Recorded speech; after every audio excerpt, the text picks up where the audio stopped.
What's up, folks? Welcome to another episode of the 10 Horse Monty YouTube channel, and today is a really cool day because I haven't been fishing in 6 weeks. I've been nonstop working on my house, and we finally got it up for sale this weekend, so I was able to sneak away for about 3 hours and get on the water. We've had a bunch of rain over here in this section of the country. I'm over here in southern Illinois, and I'm trying a new lake today. So this is a video in the lesser known series. This is Murphysboro Lake. It's a small lake. I mean, I fished it a few times, but it's been like 3 or 4 years since I've been over here, so do not know what to expect. We've literally had probably 6 to 10 inches of rain in the last couple weeks, so the lake is going to be stained. It's going to be up a little bit, and we don't have a lot of time. I literally got like 3 hours to fish. Brought a ton of rods. We're gonna try to stay shallow, just cover a little bit of water, mix it up. I'm gonna dump this boat in, we're gonna go have fun.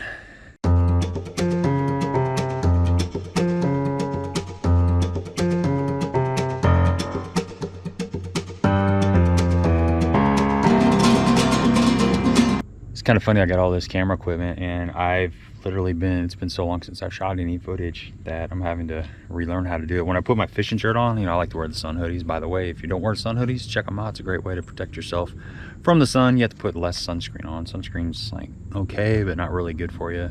And when I put the shirt on, it felt foreign. So it's crazy. It's like a brand new experience. I hope I remember how to cast.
Hey, give me a thumbs up and a subscribe if you appreciate this content, and do not pay any attention to that weird emu. That's a paper mache emu.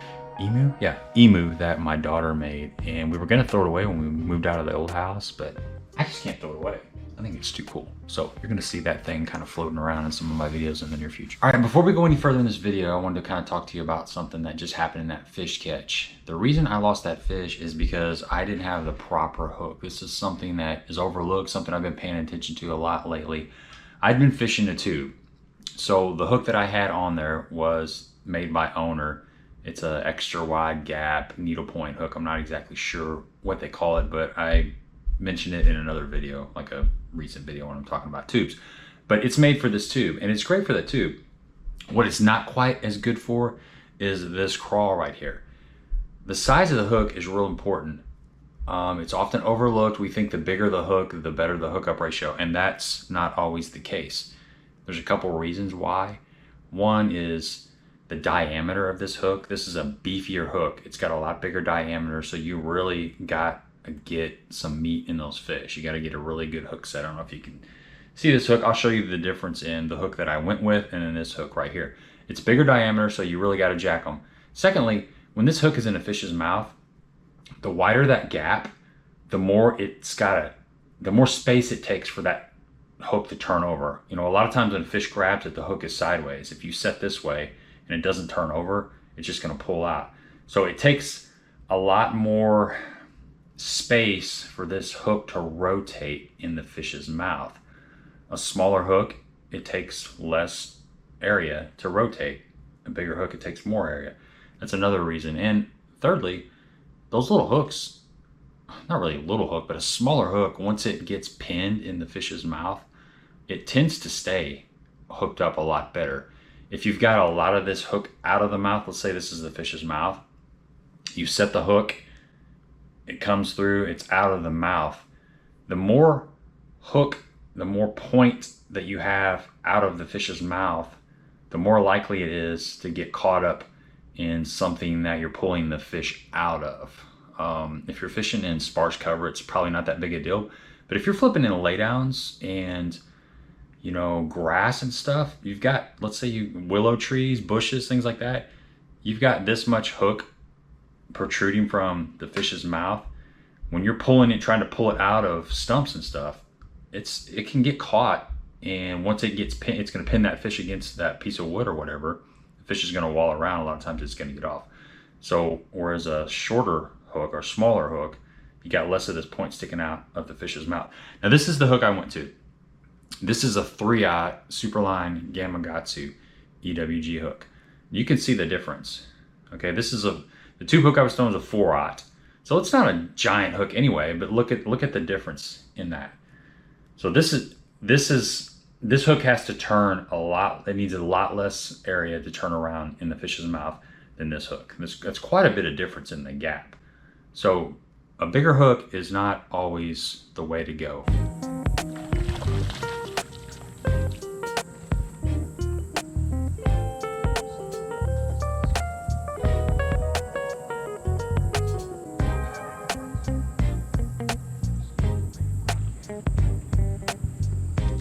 So today was tough. I didn't get a lot of bites, but I do want to show you a new bait that just came out from Crock and Gator. And I was fishing, I was trying it out this day, and I didn't know if I was supposed to talk about it because it's not out on the market yet. It's supposed to be out sometime this fall, so keep your eyes peeled for that. It's a new crawl bait. So it's got these little legs. You've got 5, let's see, 1, 2, 3, 4. Actually, you've got 4 of these on each side of the body. It's flat if you're looking at it from the side. It's got some really cool flippers with a lot of good action. Now these come pinned together out of the mold, so you can fish them if it's cold outside and you want to keep these legs together and you don't want a lot of action, you can keep them pinned up. But right now the water's pretty warm, so we want a little more action, so you just pop these off. It's got these 2 little tentacles. It's kind of like balls, I guess you would call. So this is definitely a male plastic, but you can separate the balls, and then you got these little antennas. Really cool bait. This is I think it's kind of an Okeechobee crawl, so it's got that green pumpkin and it's got that blue on the other side. This is one of the best colors all around. They've got several colors that they're going to be coming out with. I would imagine most of their soft plastic colors are going to be available in this same bait.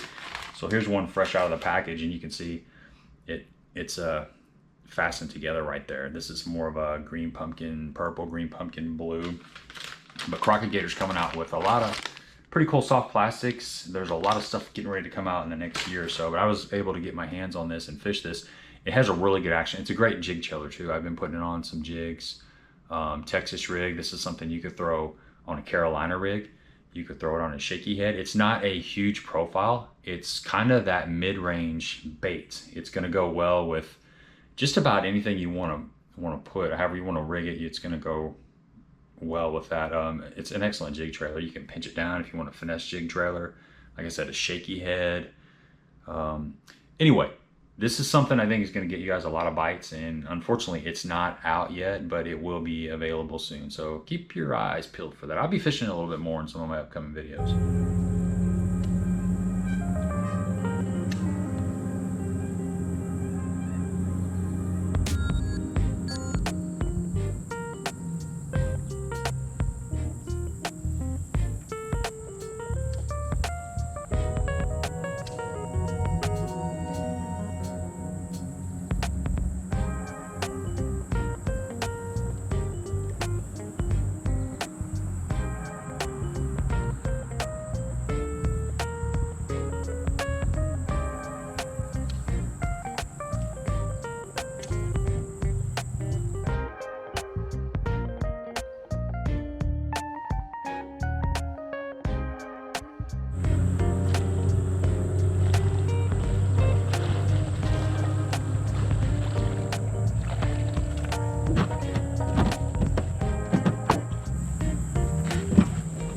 go. I mean, I've got 2 bites in this grass, so we're gonna keep flipping this grass. That fish actually came, stuck me. I seen the grass move, so he came after it, which is always a good sign. All right, man, we're just poking around here. I mean, I've got a few bites flipping. I'm trying a white swim jig, and I'm getting ready to make a switch to a black and blue or a black swim jig to see if that makes a difference. I feel like I should be getting a bite or 2 on this swim jig. Covered a little bit of water. Look at the water temps. 89 and a half degrees.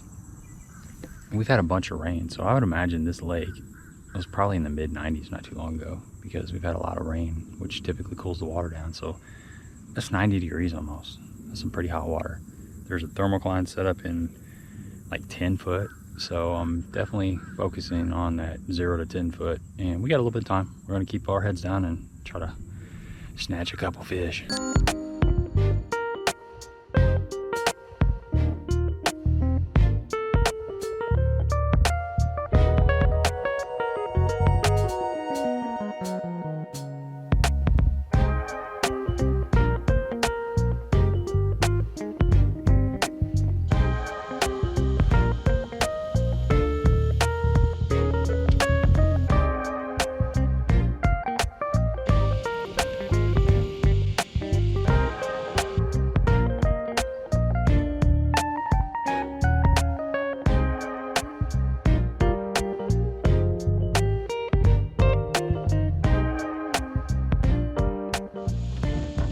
Break out the shaky head right here at dark.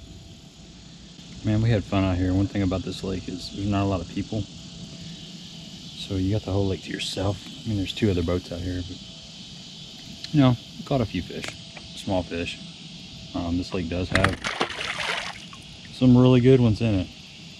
They just get out here and suspend. They get kind of hard to catch.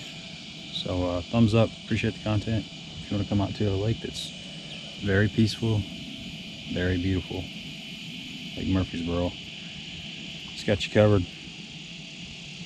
Until next time.